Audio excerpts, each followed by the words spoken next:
Ivoiriens, Ivoiriennes, Africains, Africaines, ce dimanche 25 octobre, la Côte d'Ivoire est face à son destin.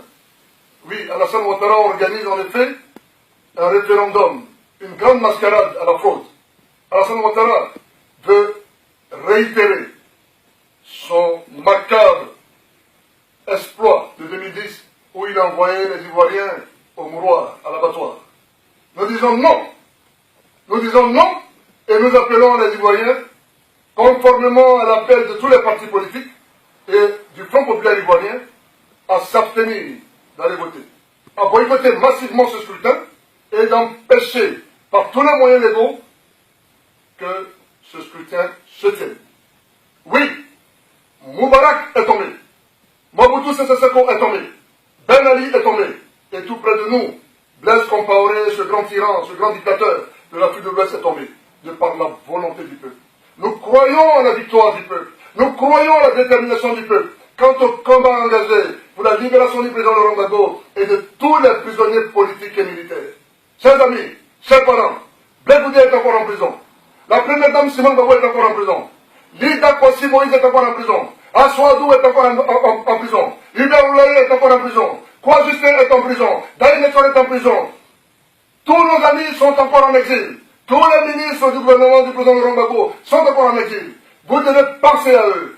Nous devons penser aux morts de Diokwe, de Ditrozon, de Brodequin, de Bangolo. Vous devez penser à tous ces Ivoiriens qui aujourd'hui vivent dans la terreur parce que des milliers de militaires, de chasseurs d'oiseaux sillonnent encore les rues de la Côte d'Ivoire, armes à la main.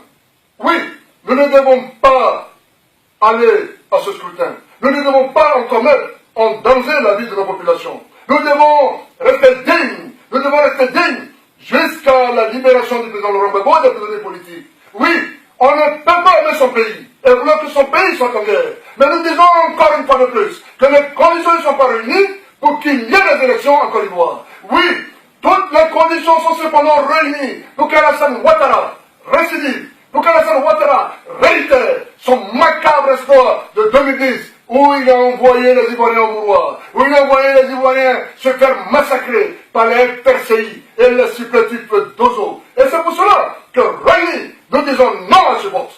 C'est pourquoi réunis, nous voulons appeler les Ivoiriens à être attachés à cet idéal, à l'idéal de la libération du président Laurent Gbagbo, qui, nous le pensons, pourra réconcilier les Ivoiriens véritablement, jeter les bases de la démocratie, jeter ainsi les bases du développement. Oui, nous leur demandons de ne point s'attacher à un événement, mais d'être fixés à l'objectif que nous nous fixons.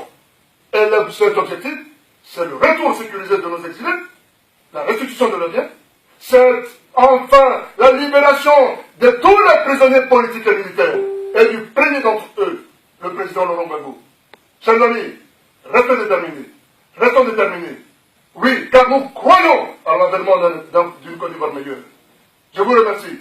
Restez dignes. Je vous remercie. Restez dignes. Que Dieu bénisse la Côte d'Ivoire et l'Afrique. Que Dieu bénisse le président Laurent Gbagbo et l'Afrique. Je vous remercie.